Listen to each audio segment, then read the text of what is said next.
नमस्कार विद्यार्थियों। आज के इस लेक्चर में हम पढ़ेंगे सांख्य दर्शन।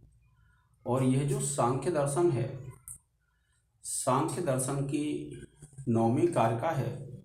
ईश्वर कृष्ण विरचित जो ग्रंथ है सांख्य दर्शन पर, सांख्य कारिका। और जो सांख्य कारिका है उसकी 9वीं कारिका में यह बताया गया है कि कार्य अपने कारण में सत होता है। क्या कहा? सत कार्यवाद। सत कार्यवाद इसका तात्पर्य यह है कि जब कोई भी कार्य होता है तो वह अपने कारण में सत रहता है, अर्थात उसकी सत्ता रहती है। तो इसी को क्या कहते हैं हम? सत कार्यवाद या परिणामवाद कहते हैं। इनका ये मानना है कि जब कोई वस्तु उत्पन्न होती है और कोई वस्तु अगर उत्पन्न होती है तो उस वस्तु के उत्पन्न होने से पहले वह वस्तु अपने कारण में विद्यमान रहती है। क्या बताया? कि जब कोई कार्य होता है, अर्थात जब कोई वस्तु उत्पन्न होती है, और जब वस्तु कोई उत्पन्न होती है तो वह अपने कारण में पहले से विद्यमान होती है। इसी को कहते हैं हम सत कार्यवाद, कि जो कार्य है अपने कारण में सत रहता है। अगर किसी कारण में कार्य सत नहीं होगा तो उस कारण से कार्य की उत्पत्ति नहीं हो सकती है। जैसे तिल का उदाहरण लेते हैं। तिल में से जो तिल तो हो गया कारण, तिल होता है आप सब जानते हैं, और एक होता है तेल। तो ये तिल तो हो गया आपका कारण, और ये हो गया आपका कार्य। और ये सत का तात्पर्य होता है सत्ता। क्या? सत्ता अर्थात विद्यमानता, पाया जाना। इसी को क्या कहते हैं हम? सत कहते हैं। तो देखिए, तिल कारण है, तेल कार्य है। अगर यह तिल में नहीं होता तो तेल की उत्पत्ति नहीं होती, क्योंकि तिल में पहले से विद्यमान रहता है। इसलिए तिल से तिल की उत्पत्ति हो जाती है। क्यों? क्योंकि यह जो तेल है वह तिल में पहले से विद्यमान है। इसलिए कार्य अपने कारण में सत रहता है, अर्थात कार्य अपने कारण में पहले से विद्यमान रहता है। इसलिए उस कार्य की उत्पत्ति हो जाती है। इसी को कहते हैं हम सत कार्यवाद। क्या कहते हैं? सत कार्यवाद। क्यों? क्योंकि जो कार्य है वह अपने कारण में पहले से विद्यमान रहता है। क्या रहता है? पहले से विद्यमान रहता है। इसलिए क्या कहलाता है? ये सत कार्यवाद कहलाता है। अब देखिए, इसके लिए ईश्वर कृष्ण ने अपनी सांख्य कारिका में जो 9वीं कारिका है, जो इस बात को सिद्ध करती है कि कार्य अपने कारण में सत रहता है। तो देखिए,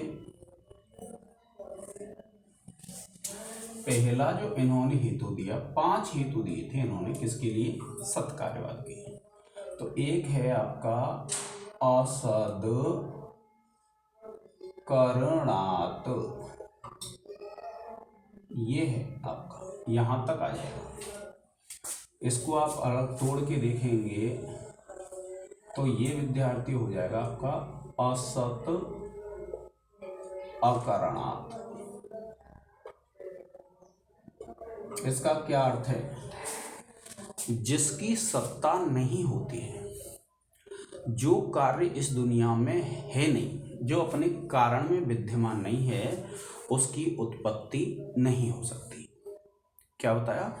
असत अकरणात, अर्थात जो कार्य अपने कारण में नहीं है उसकी उत्पत्ति नहीं हो सकती है। तो देखिए, जैसे सिकता कहते हैं रेत को, ठीक है? तो सिकता से तेल नहीं निकल सकता, तेल की उत्पत्ति नहीं हो सकती है रेत से। क्यों नहीं हो सकती है? क्योंकि यह जो तेल कार्य है वो है रेत में नहीं है।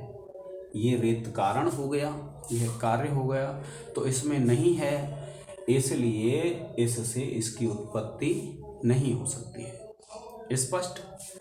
फिर देखिए दूसरा है वंध्या। वंध्या कहते हैं बांझ औरत को। जो बांझ महिला होती है उससे पुत्र पैदा नहीं हो सकता। बांझ किसको बोलते हैं? वंध्या किसको बोलते हैं? जिसके गर्भ से संतान उत्पन्न नहीं होती है उसको बोलते हैं हम वंध्या। तो वंध्या का पुत्र नहीं हो सकता है, तो इसलिए कहा है वंध्या का पुत्र। और इसी प्रकार से अगर हम कहें आकाश पुष्प, पुष्प आप जानते हैं फूल को। अगर कोई कहता है आपसे कि आकाश में फूल उत्पन्न हो सकता है, नहीं हो सकता। क्यों? क्योंकि ये पुष्प अपने कारण में विद्यमान नहीं है। तो इससे यह सिद्ध होता है, पहला जो हेतु दिया कि असत से उत्पत्ति नहीं होती है। असत अकरणात् का मतलब है असत से किसी कार्य की उत्पत्ति नहीं हो सकती। कार्य की उत्पत्ति तभी हो सकती है जब कार्य अपने कारण में सत हो। सत का तात्पर्य विद्यमान हो।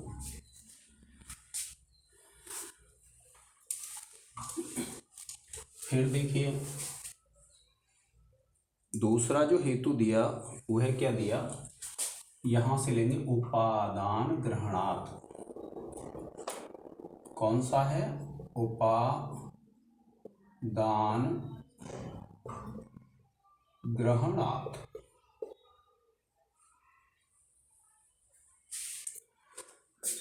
जो सांख्य दर्शन ने दो कारण माने विद्यार्थी, एक उपादान कारण और दूसरा निमित्त कारण। कितने कारण माने सांख्य ने? दो कारण, एक उपादान कारण और एक निमित्त कारण। तो उपादान क्या होता है? जैसे आपने घट बनाना है आपको, तो घट के लिए जो मिट्टी होगी, ये मिट्टी ऐसी है जिनके बिना कार्य की उत्पत्ति नहीं हो सकती। मिट्टी के बिना कार्य की उत्पत्ति नहीं हो सकती है। इसके अलावा अन्य भी होते हैं, जैसे कुम्हार है, चाक है जिस पे वह मिट्टी रख के घुमाता है, चाक घुमाने का डंडा है, गधा है जिस पे वह मिट्टी रख के लाता है। ये सब जो हेतु हैं वे हेतु ऐसे हैं जो आवश्यक तो हैं घड़े की उत्पत्ति के लिए, किंतु इनके बिना भी घड़ा उत्पन्न हो सकता है, किंतु मिट्टी के बिना घड़ा उत्पन्न नहीं हो सकता। इसलिए मिट्टी क्या कहलाती है? उपादान कारण। ये तो हो जाएगी उपादान और ये हो जाएंगे निमित्त। तो इस प्रकार से जो सांख्य है उसमें दो कारण माने हैं, उपादान कारण और निमित्त कारण। तो ये क्या कहते हैं? उपादान ग्रहणात्। इसका तात्पर्य यह है कि किसी कार्य को उत्पन्न करने के लिए व्यक्ति को उसके कारण को ग्रहण करना पड़ता है। किसको ग्रहण करना पड़ता है? उसका जो कारण होता है। अब कारण क्या होता है? जैसे मान लीजिए किसी को दधी आप जानते हैं, दधी कहते हैं दही को, दही की आवश्यकता है, तो इसका कारण ढूंढेगा वो। ये तो हो गई आपकी कार्य। तो कारण क्या ढूंढेगा? दूध। किसी को मान लीजिए तेल की आवश्यकता है, तो तेल का उपादान कारण क्या होगा? तिल। तो इसी प्रकार से जो कार्य हमें उत्पन्न करना है उसका जो कारण होता है उसको हमको ग्रहण करना पड़ता है। इसी को कहते हैं हम उपादान ग्रहणात्। क्योंकि उपादान का ग्रहण करने से, जैसे मान लीजिए किसी को वस्त्र बुनना है, क्या बनाना है? वस्त्र बनाना है। अगर किसी को वस्त्र बनाना है तो व्यक्ति किस में प्रयास करेगा? तंतु में। तंतु कहते हैं धागे को। तो धागे से क्या है, वस्त्र की उत्पत्ति हो जाती है। अब देखिए अगला जो हेतु दिया इसने, सर्वसंभवाभावात्। क्या दिया, सर्वसंभवाभावात्।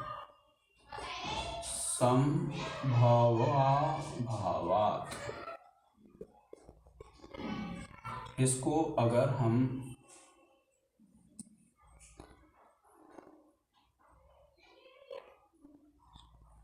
यहां से अलग कर लेंगे तो ये हो जाएगा सर्वसंभव अभाव। इसका अर्थ यह है कि सभी कारणों से सभी कार्यों की उत्पत्ति नहीं होती है। कोई अगर आपको विशेष कार्य उत्पन्न करना है तो उसके लिए विशेष कारण होता है। कैसे, जैसे आपको घड़ा उत्पन्न करना है तो इसका विशेष कारण है मिट्टी। आपको तेल उत्पन्न करना है तो इसका विशेष कारण है तिल। ऐसा नहीं हो सकता है कि मिट्टी से तेल निकल जाए या फिर तिल से घड़ा बन जाए, क्योंकि जो विशेष कारण होता है विशेष कार्य के लिए होता है। यानी किसी विशेष कार्य के लिए विशेष कारण की आवश्यकता होती है।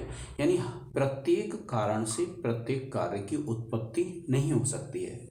जैसे तिल से घड़ा उत्पन्न नहीं हो सकता, ऐसे ही मिट्टी से तेल उत्पन्न नहीं हो सकता, क्योंकि घड़े के लिए मिट्टी की और तेल के लिए तिल की आवश्यकता पड़ती है।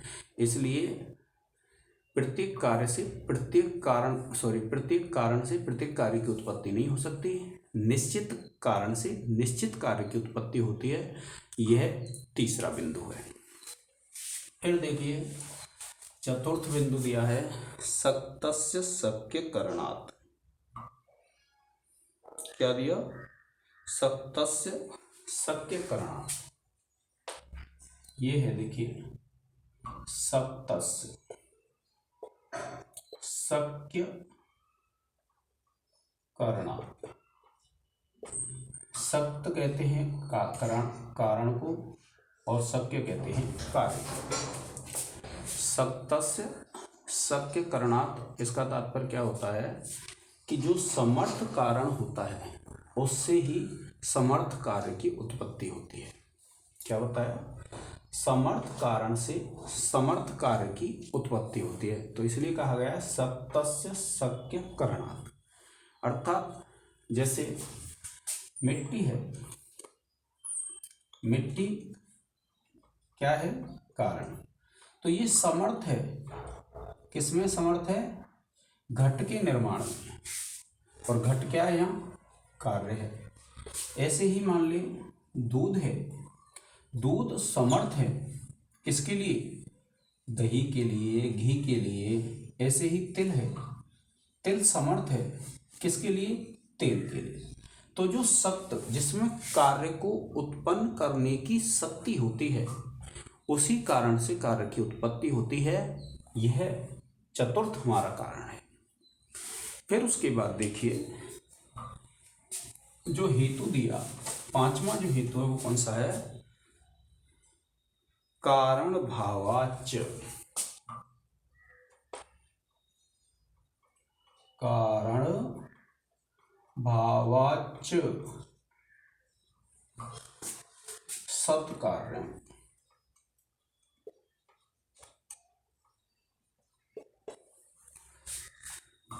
कारण का भाव होने से, क्या कहा कि जो कार्य है, कार्य में कारण का भाव होता है।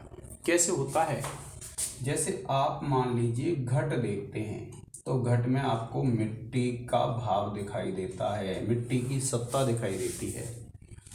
आप पट देखते हैं, पट कहते हैं वस्त्र को, पट का अर्थ क्या है, वस्त्र। तो वस्त्र देखते हैं, तो वस्त्र देखते हैं तो क्या दिखाई देते हैं हमको, तंतु। तो ये जो कार्य होता है उसमें कारण का भाव होता है। अर्थात कारण की सत्ता दिखाई देती है कार्य में, और कार्य में कारण की सत्ता दिखाई देती है, इसलिए हम क्या कहते हैं, सत्कार्यम, कि कार्य अपने कारण में विद्यमान रहता है। यही क्या है, सांख्य दर्शन का सत्कार्यवाद या परिणामवाद।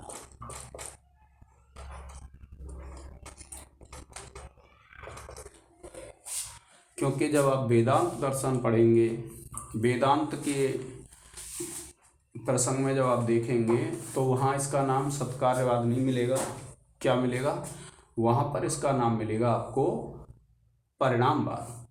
क्योंकि परिणामवाद के विरोध में जो वेदांती हैं उन्होंने विवर्तवाद का प्रयोग किया है। किसका किया है, विवर्तवाद का। विवर्तवाद क्या कहते हैं, सांख्य तो ये कहता है कि एक वस्तु दूसरी वस्तु में बदलती है, किंतु वेदांत ये कहता है कि एक वस्तु दूसरी में बदलती नहीं है, बस हमको भ्रम हो जाता है। कैसे, जैसे एक रस्सी है, रात में हम उसको सांप पर समझ लेते हैं, लेकिन वो सांप नहीं होती है। उसी प्रकार से वस्तुएं भी होती हैं, किंतु सांख्य दर्शन ये कहता है कि जो कोई भी वस्तु उत्पन्न होती है वह अपने कारण में पहले से विद्यमान होती है। इसलिए उनका जो प्रमुख सिद्धांत है वह कौन सा है, सत्कार्यवाद। प्रिय विद्यार्थियों, आज हमने पढ़ा जो सांख्य दर्शन का प्रमुख सिद्धांत है, सत्कार्यवाद। आप वीडियो को शेयर करें अपने साथियों के पास और सब्सक्राइब करें, और कोई भी समस्या आ रही है तो कमेंट्स बॉक्स में लिखें, जिससे आपकी समस्या का शीघ्र समाधान हो। तो आज के इस लेक्चर में विद्यार्थियों इतना ही। जय हिंद, जय भारत।